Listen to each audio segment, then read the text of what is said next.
What's up, everybody? How are you? Good morning. It is Friday, and we are here. Today is day 55. Day 55. And again, I know I keep saying these numbers like it's some big milestone or something, but it's not. It's just another day. But it is our 55th consecutive day. Good morning. Look at that. Hearts and love from Instagram already.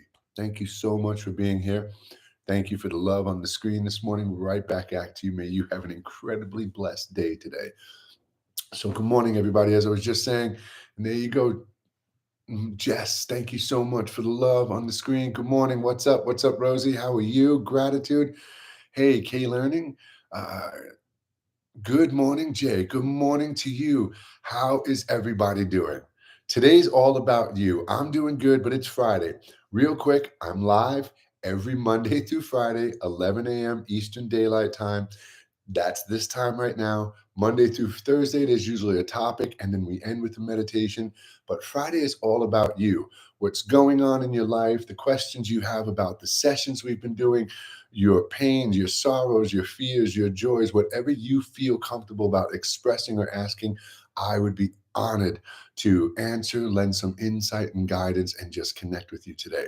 And as I said at the top of the video, today is day 55. It's our 55th day of doing these live sessions. And I'm telling you, if you're just scrolling through social media, good morning. If you're just scrolling through social media and you just see me for the first time, stop. I'm telling you, stop. Stop. Seriously, and thank you for the love this morning. Many blessings to you, to all of you. But for those of you who are sharing that love and reciprocating and sending it out to the collective with me right now, may today be one of the most incredible days of your life. Imaginary, inspire momentum. I literally love Fridays because I literally love Fridays because they're like, I can't take a break from my kids because they go to Friday Club, literally. Fridays is a great day. I love Fridays too. And I love Fridays because it's really my opportunity to connect with you. And I don't want to talk a lot this morning. As I said, I'm live Monday through Friday, 11 a.m. Eastern Daylight Time. We always have a topic and a meditation, but today is all about you. So, excellent question, Rosie. How can I stand up for myself? So that's my point. Just like that question Rosie just asked, if you've got something going on in your mind, your heart, your life presently, if there's memories that are messing with you, if there's something that you think you need to spiritually heal from, if you've been told you have some blockage and some healer says they need to wave their hands and place a crystal on you to get rid of that block, if you've got generational trauma, if you're uncertain about your spiritual path, anything, the moon, the stars, the Easter Bunny, black holes, anything you feel comfortable about. So, how can I stand up for myself? It's a great question, Rosie. I lost all confidence in myself when I was very young. And I'm not sure exactly what happened at 26, but that's when I found my voice. That's when I stood up for myself. Um, I constantly kept catering to the will and perspective of everyone in the world around me, kept trying to always appease everybody else, kept trying to put everybody else's needs before mine. And I was incredibly manipulated and damaged by my mother and sister, especially. And when I was 26 years old, I had this moment where I just exploded. I exploded. I didn't keep my mouth shut anymore, and in that moment, I didn't keep my hands to myself anymore. And my sister was 5.5 years older than me, and she had abused me most of my life, physically and mentally. And at this point, when I was 26 years old, she had done something that was, let's just say, the straw that broke the camel's back. And I just grabbed her by her neck and I put her up against the wall. And this was my abuser. And I said to her, I'm not that little boy anymore. I said, I'm not that little boy anymore, Lorraine. And if you ever, ever, ever think of hurting me again or trying anything like this, I want you to know that right now I can just snap your neck. And her eyes were wide open. The fear of God was in her. And for the first time in my life, I had stood up for myself, Rosie, to the people I needed to stand up to. So, for me, it was, I think, that moment of enough is enough for me. I think I just could not handle any more abuse from my mother and sister. I could not stand it a minute longer. So, if there's something going on in your life that you feel you need to stand up for, then now is that time, Rosie. Because if you're asking me, how do I stand up for myself, then that means there's something you need to be more confident about, more honest and open about. Now, when people say, how do I stand up for myself? That usually says to me, you're either afraid to speak your truth, or the people you're going to speak your truth to, or just express yourself to, maybe that kind of, that's not what you mean. That's not what I didn't mean. You don't know what you're talking about, that invalidating experience. So, as I've said, you can't let another person's opinion or perspective do that to you anymore. You can't be manipulated by another person's wants and needs, opinions, or their will and perspective. You have to live in your truth. So, Rosie, it's a matter of you, one, having the awareness like you do, two, knowing what it is you want to stand up for and why you feel you need to stand up for this, what is going on around you that you have to stand up for yourself in whatever case this is. And I mean, there's no magic cure, Rosie. I can't say presto changeo. I can't give you a pill. You can repeat affirmations all day long. I am confident. My voice is truth. I will speak my truth. I will speak my truth. I will speak my truth, to kind of get your mindset ready. Another thing you could do, Rosie, which would be really good for you, is if you know what you want to say, right? Let's say, for example, let's say there's this person in your life and they're doing this action and you want them to stop. So, right now you may be nervous, apprehensive. So, take small steps to that point, Rosie. So, the first thing you do is you sit down later and write out what it is you want to say. Really let those thoughts come through you energetically and onto that piece of paper, and write it all out and sit there and then read it, and take tomorrow to read it again and see and reflect on how you feel about it. Take another day and really start to see and feel how you're going to approach this person. And then when you get to that other day, say you give yourself 5 days. The first day is to reflect on what it is you want to say. The next day, write it out. The next day, read it. The next day, revise it. And then the next day, go and speak your truth. That way, each of those days, you're kind of building your confidence and psyching yourself up, rather than just going, that's it, I have to say it, and doing it, because those nerves, that anxiety is what you need to overcome. So if you put that goal a few days in front of you and you break that goal down into smaller steps, it's going to be a lot easier for you. And that's what I would suggest doing, Rosie. Uh, how do I stand up for people that are rude at work? How do I stand up for people that are rude at work? Well, how do you stand up to people? I'm assuming you're saying, how do you stand up to people who are rude at work? Really great, man. I don't mean man, you may be a woman or whatever, but I'm just talking how I talk. I was in Home Depot the other day. I think I mentioned this yesterday. And I walked into the store. This one employee was commending this young kid. He's doing a great job. Everybody likes him. And then this older employee, this woman was like, hey, blah, blah, blah, come over here. He went over there and she was like, I told you that I wanted this here and to put this here and to do. And I walked in and looked at her and I said something to the kid, regardless of the point. If you see somebody being rude to another person, uh, that's a case where you have two choices. Now, you always want to be careful in those positions, because that person who's venting and being rude could really be frustrated and venting their frustrations out on an employee who they've had to repetitively and repetitively and repetitively say something to. Not that that's the right way to go about it, but you really want to make sure you understand this situation first. If I see somebody, me personally, if I see two people interacting and someone is speaking really rude to the other person, and the other person looks intimidated and fearful, it's that aspect of it's none of our business does have some validity to it. So I gauge those situations, and if I hear something, I hear somebody belittling or demeaning somebody, I just may say something like, "Hey, hey, hey, hey," get their attention, and like there's easier ways to communicate what you're saying. You don't have to be so harsh. You don't have to be so rude. Just talk to them. That's a person right there. And if you say something like that to somebody, many times it does kind of stop them in their tracks and they're like, this person just called me out. Sometimes it backfires on you. Oh, yeah. Who are you telling to? Who are you telling how to speak? I've had that happen to me. And that's why I'm telling you to be careful in those situations. Um, but for me, the person who was spoken to rudely is usually the person that I want to say something to. And sometimes, even in that moment, that's who I say something to.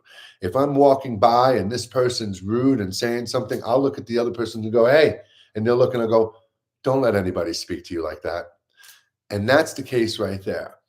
Nobody has a right to speak to somebody from that place of belittlement and demeaning and expectation. And that's why people are rude. People are rude because they expect you to be doing exactly what they are programmed to do. What?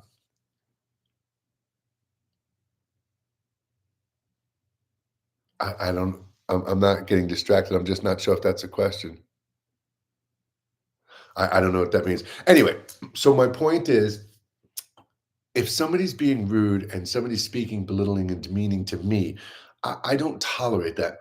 I stop that stuff as soon as it stops. I'm like, whoa, whoa, whoa, whoa, whoa, whoa, whoa. Why are you talking to me like this? And many times they don't even realize they're doing it. It's like second nature to them. They're just so used to being narcissistic and belittling and demeaning that when you say to them, whoa, whoa, whoa, whoa, why are you talking to me like this? They go, talking to you like what? And you go, like that, man, you're just being dominating and belittling and aggressive. Chill out, calm down. I can comprehend the English language just fine. You can speak to me. I'm close enough that I can hear you. You don't have to. I kind of bring these things to the other person's awareness. So standing up for yourself with somebody who's rude at work, if your boss is speaking to you rude, then you say, hey, hey, you don't have to speak to me like this. And I would appreciate it if you didn't. Simple, simple. If you're at work and somebody's continuously speaking to you like this, and you ask them to just really be mindful of the way they're talking to you or the people around you, and they don't stop, go to their senior manager, go to HR. You have a right to express these things, especially in your work environment. If somebody is being toxic in your work environment and it is affecting the feelings, the thoughts, the emotions, then it's affecting the productivity of your job. And that person needs to chill out. So I don't stand for that. I don't stand for that. Not from my children, not from my mother or father when they were alive. I don't do that. And because I found my voice when I was 26, and when I found my voice, trust me, I wasn't like this. I didn't speak so openly and so freely when I was younger. I was inhibited. My throat chakra was blocked, not because some fairy or some demon flew down my throat, some ethereal being, but because I was made to feel that my voice didn't matter. And that's the throat block. Your invalidation, the abandonment, the belittling, the making you feel like your voice isn't significant or doesn't matter.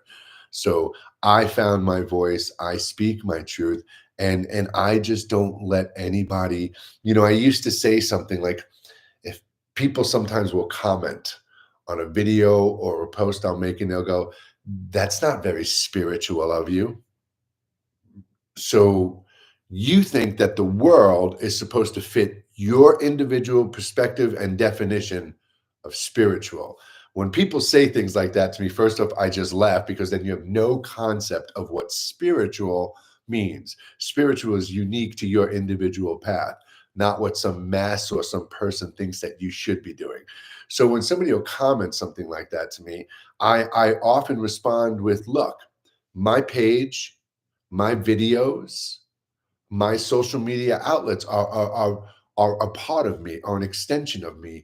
And for you to step into my path and try and redirect me to your perspective would be like coming into my home and telling me to repaint my walls or move my furniture around. So I will ask you to get out of my way, or I will physically move you out of my way. And if it's online, then I'm going to say something to you that's going to make you realize, oops, I should get out of his way, or we're going to get into it. And just because you think that a spiritual person is supposed to be like Gandhi or Jesus or Buddha or modern day spirituals like Muji, these people live in communes. Let's just get that out of the all of these, Sag this and Muji that, lovely people, beautiful men, they live behind walls. They have people cooking for them and serving them.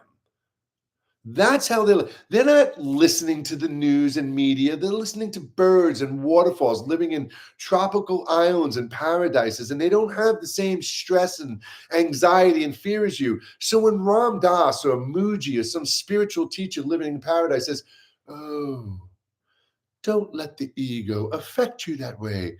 It's just the false identity." They're, they're words. They're words. It's not going to do anything for you unless it's explained to you in a way that you can understand, and unless it's given to you in a way that inspires you to find your own motivation and take action. So when somebody jumps in front of me and is rude, belittling, demeaning, trying to shift me to their perspective, get out of my way. Get out of, I'll listen to what you got to say. What? Open mind, right? Open mind. Okay. I'm listening. I'm listening. I understand. Sure. I get it. No, I don't agree with it. No, you don't need to explain it. You don't need to.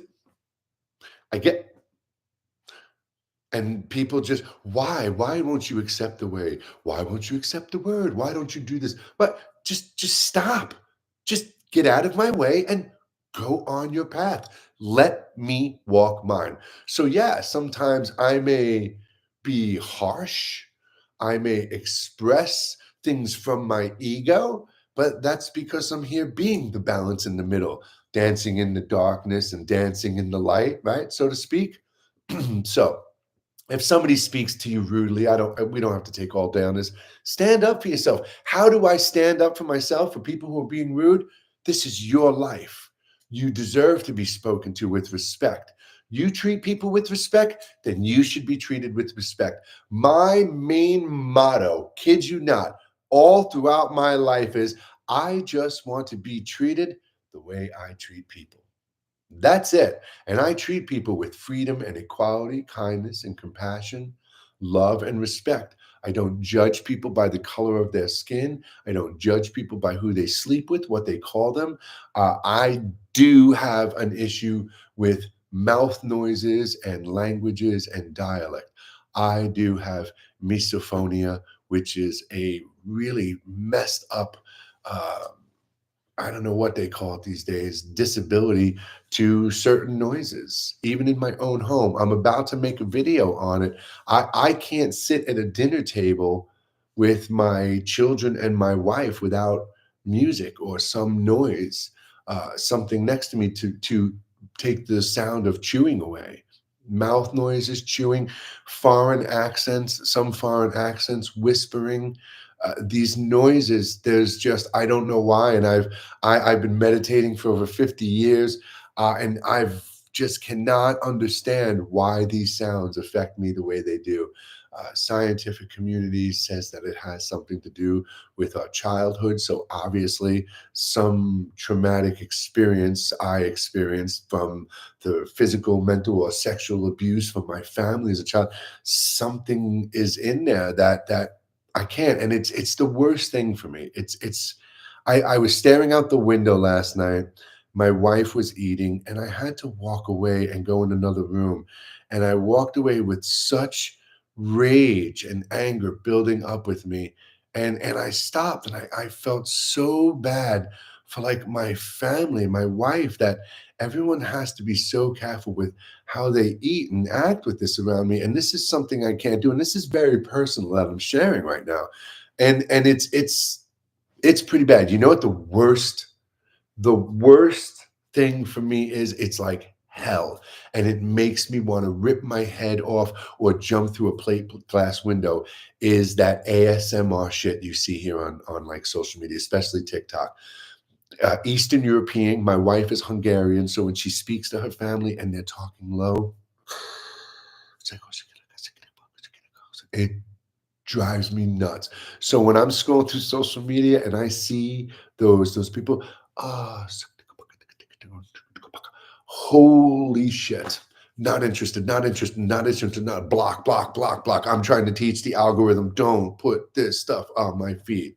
So, I don't know if you've got an issue within yourself that's inhibiting for you to do this, but this is your life. Stand up for yourself, create your reality, speak to the people around you, let them know how you want to be treated, let them know what's going on in your life. Every one of my friends knows about this, everyone in my family knows about this. I try to do everything I can do so they don't have to alter their lives, but walk around with headphones, sit at the dinner table with things on. But it's hard, man. We do all, as humans, have these things inside of us that are just impossible hurdles to get over. And I consider myself a master, a master at going within. I could close my eyes right now and disconnect from Jay and be gone, man, gone, flying through the universe, through fractal patterns, connecting and seeing this. I can connect with you. I just said to somebody this morning I was talking to outside of Starbucks, who I know, who's been having some just some issues, and I said, let's get together. I said, I promise you, 30 minutes, we'll find that root and we will know how to shift your perspective. But this one thing in me, man, misophonia, look it up, Misophonia. Now, there are people who get triggered from mouth noises. They get annoyed and upset and, oh, that's grossed out. That's not what this is.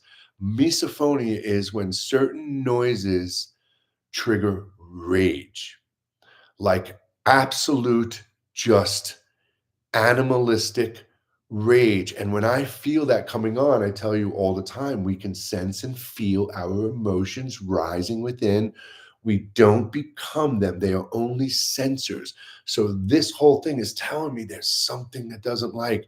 And, as I'm talking to you right now, I've never even asked, like with my first book, why? Why?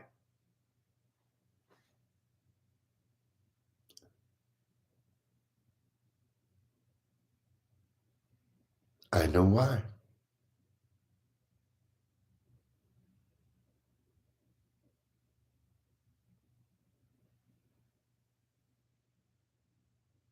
Fact. Fact. See, now when we're done, I'm going to ask, how do I heal this? So when I was a little kid, a baby, I had a sister who was 5.5 years older than me. So I used to hear these stories, only stories. I don't remember them, but my mom used to tell me, she would ask my sister to feed me. And my mom would go do things, cleaning the house, whatever, and she'd hear me screaming. And she would come in and, Lorraine, I don't know what's going on. I don't know. I'm feeding him. And it turned out my mom said I started to kind of just like say, okay, feed him. And I would spy. And my sister would scoop the little, Gerber's baby food pears, and she would go like this. And I'm a baby. I'd go like this, and she'd go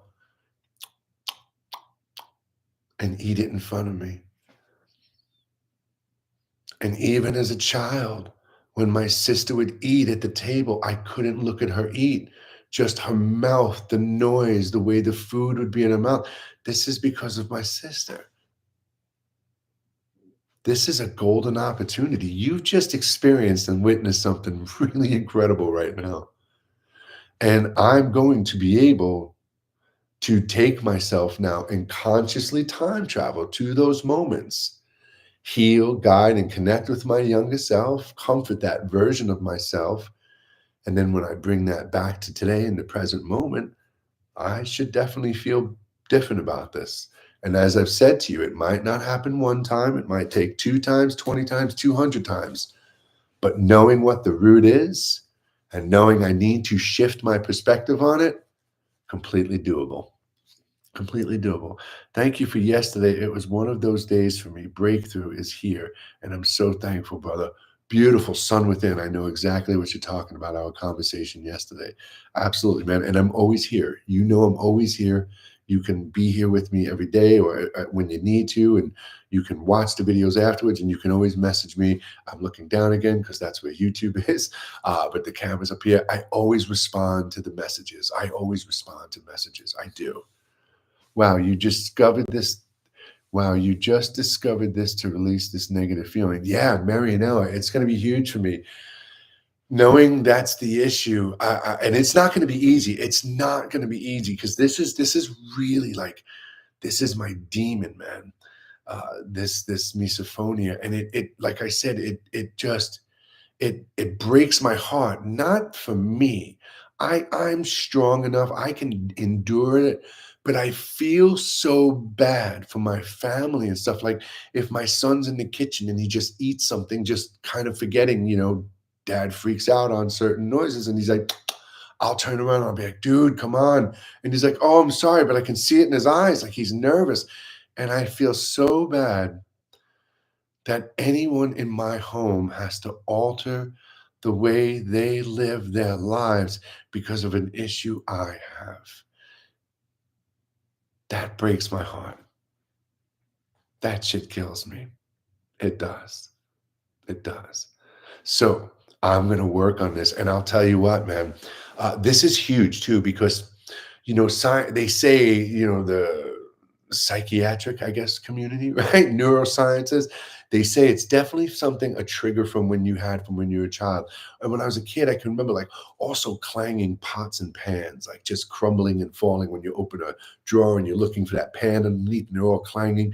That noise used to get me. So that's anxiety, that's stress. So that's all that trauma from those younger years. And I'm really good, man. I have a very incredibly vivid memory of some very early memories.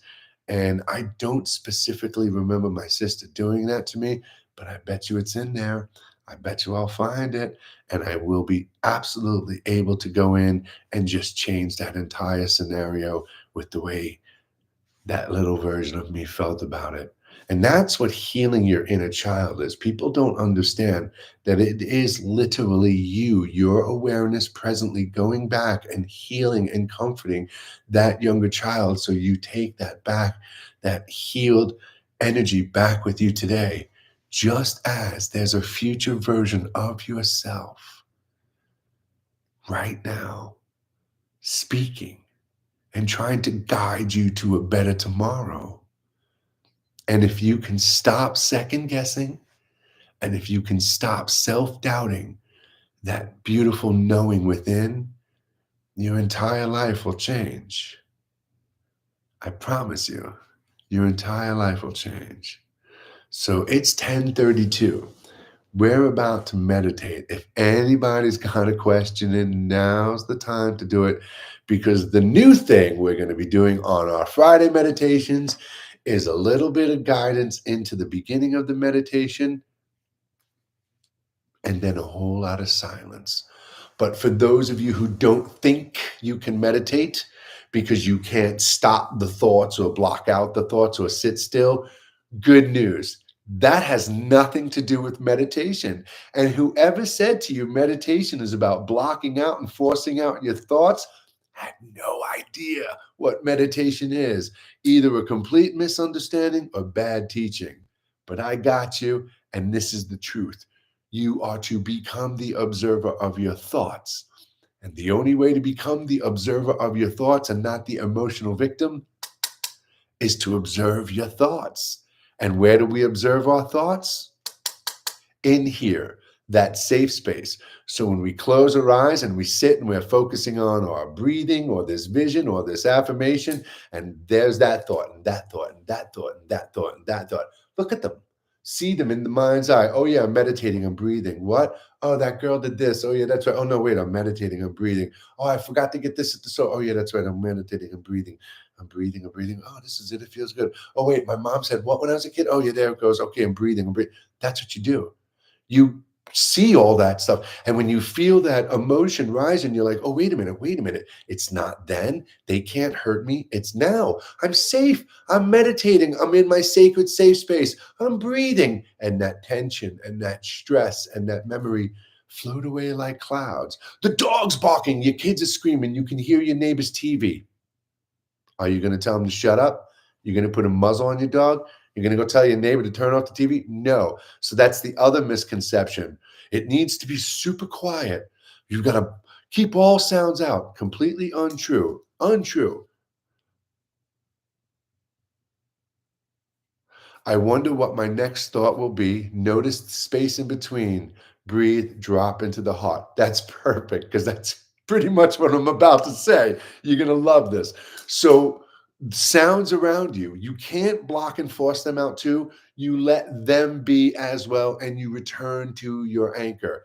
And just like she just said, those thoughts in your mind's eye, you see the thought, you return to the breath. Sooner or later, you're going to realize that those compressed, tight, infinitely streamed thoughts have a space in between them. And sooner or later, you'll become aware of that space. And the more you meditate, the more you look, the more you observe, the more you process the thoughts, that space gets bigger. You exist in that gap between the thoughts more. And then one day, you're meditating. 10 minutes later into your meditation, you're gone. There's no name. There's no face.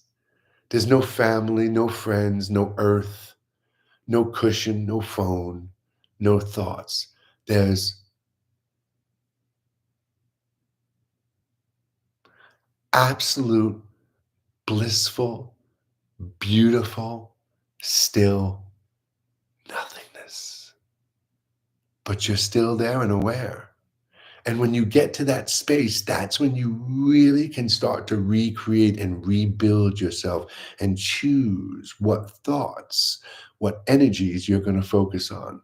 So, right now, with me, let's just have a little bit of stillness, a little silence. If you can feel and sense 2 seconds of stillness and silence in the next 10 minutes, then that's great. Because that means if you keep doing this, we can make that 2 minutes 20 minutes. And then one day you'll get up and walk around in life and realize you are and always have been that beautiful, blissful, peaceful stillness. And now you get to react and interact from the world with that. The void, the ocean of existence, the stillness of the heart space. I love calling it the void. For me, I'm trying to think in my first book, it's referred to as the void and the nothingness. And I even refer to it, and you know what I'm talking about when I say it. I refer to it as the nothingness that became aware. And it's hard for sometimes people to comprehend that because when they perceive nothing, they don't think that nothing is still something. And that trips me out every time I say that. So close your eyes, my friend. Look at that. We close our eyes. Just bring your awareness to that action of closing your eyes, that simple little action, and you can feel a shift in your energy. When we close our eyes and disconnect the camera, we step into that sacred space within. You can bring your awareness to the mind's eye, and you can visually look into the field, the void of the mind's eye. And you can say there's nothing there, but that's completely untrue. You may see the light from the room, but if you really look into the mind's eye, you'll see there is depth, there is texture, there is small little dots. Sometimes colors appear, sometimes swirls of light. The longer I sit in here, I see places and people and things. I experience things. I have visions the longer I stay in this space. You've all been meditating with me, some of you for years now, for years. Some of you for the past 50 few days that we've done this. You know when your mind wanders to thought or you get pulled into a sound and you remember you're meditating, just come back to the natural breath or this today, visually looking into the nothingness, letting all thoughts be as they should, letting all sounds and sensations be as they should. Just sit within. No judgments, no expectations, just being. Sit. Sit within.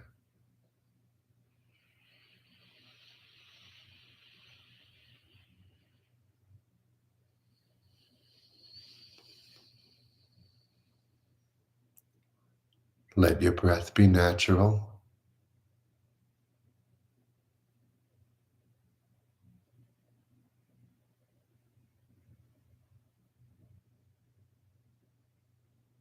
Observe what you see in the mind's eye.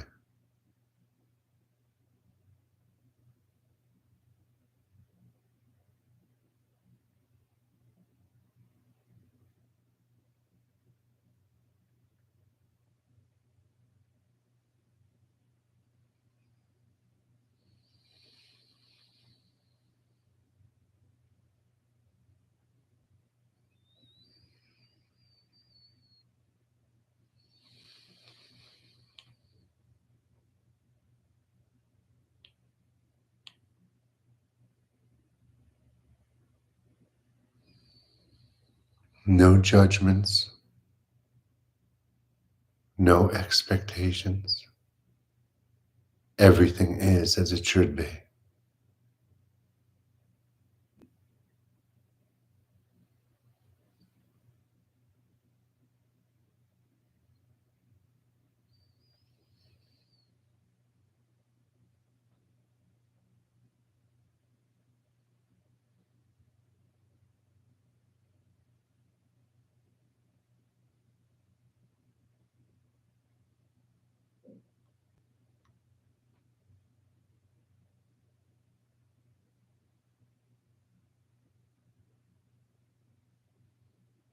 No resistance,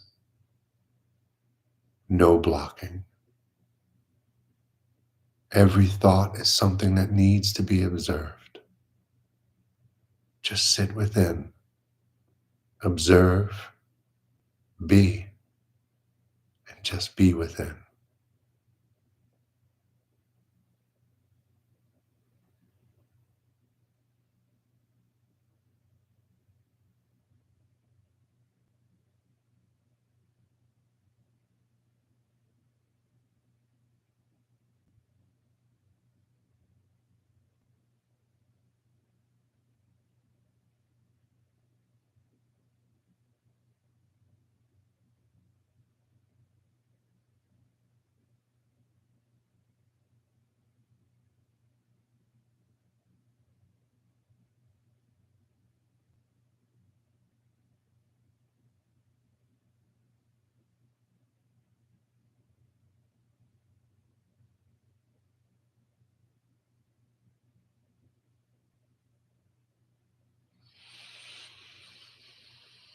Take a deep breath in and lengthen the spine.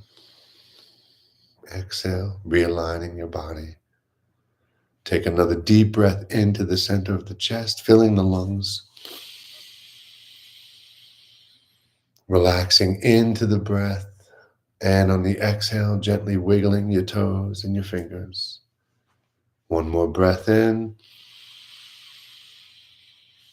Absorb that breath. Relax the body. Exhale, keeping the eyes closed. Take a minute on your own. When you are ready, slowly open your eyes.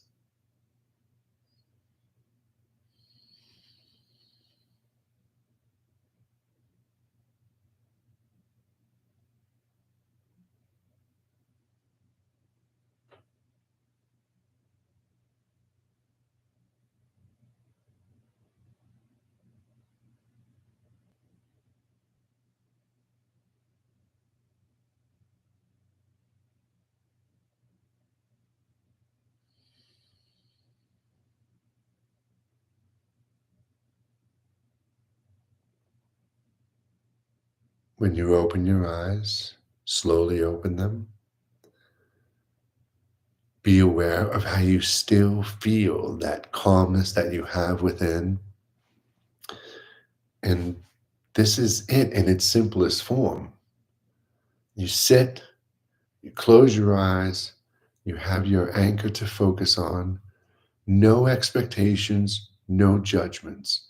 You let all sounds be, you let all thoughts be, you just keep returning in. And the more you do this, the more you strengthen your capacity to be here in the present moment and react and interact from this beautiful place of calmness and stillness. And the more we do this and the further we go, the more things you get to experience and uncover and heal within your own lifeline, my friend. So thank you so much for being here with me today. I just wanted to do a nice little short meditation because I know there's a bunch of new people out there today, just to show them that there's such a misconception with sitting down. There's 1,440 minutes in a 24-hour period. 1,440 minutes in 24 hours. You not only deserve to, but you can take and make and find 20 minutes for yourself. If you can't meditate for 20 minutes right now in one shot, thank you so much. Thank you.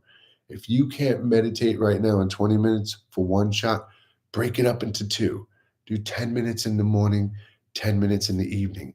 If right now 10 minutes is too long for you, do 5 minutes in the morning, 5 minutes about a half hour before you go to bed. Just sit. Close your eyes, set the timer on your phone.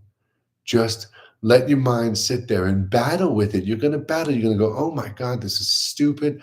I don't want to do this. This is boring. I'm just sitting here doing nothing. I have these dumb thoughts. Let me just, oh yeah, I'm breathing. And you're going to hate it in the beginning and it's going to take a while. But Mike Tyson, believe it or not, said it best. Somebody told him long time ago, discipline. Discipline is doing what you hate. Forming discipline is doing what you hate like you love it. So you've got to go through it every single day like you love it until you become it, my friends. And it's reconditioning yourself, retraining yourself, breaking free of the conditioning, the indoctrination, the brainwashing, the expectations, the habitual life we have all created for ourselves. And that's not easy to go through. That's why it's good to have a resource like me, somebody who can be here for you every day, help hold you accountable, answer the questions you have when you need them answered, and most importantly, give you the proper tools and techniques that you need to safely go within. I'm looking for my, it's like, how can my glasses not be here? I just had them. You made me realize that. What's that? 144. You just made me realize that. Okay. So what else do we go? Let's see. And that's it. Doesn't look like there's any more questions, and that's great. We were a little early today, wrapping it up. It's 10:48 where I am. I know you said 11 o'clock. That's because I actually live in Illinois. I just say New York because it's easy for everybody to understand, and it's because where I'm originally from. But it's 10:48 where I am right now in Illinois. And if any of you live in Illinois, if any of my viewers, followers, anyone who sees this afterwards lives in Illinois, you should know I do live in-person meditations, teach classes, host sound sessions, and do all those things, not only in person, but online as well. I'm always here for you, my friends. Reach out if I can help you in any way. Take a visit to the link of my profile. Go download my first book for free. No email, no data. It'll help change your life and get you on that right path. And it'll show that those questions you've been having in your head, those answers you've been thinking about, they're right because they're going to be right there in front of you. Until Monday, 11 a.m. Eastern Daylight Time, New York. Stay light, stay bright, and be kind, my friend, especially to yourself and to strangers. Smile, nod, hold the door, make small talk, share that beautiful positive energy that you have in your heart with everyone and anything around you, my friends. I'll see you all Monday. Sun within. Have a beautiful weekend, buddy. Take care. And all of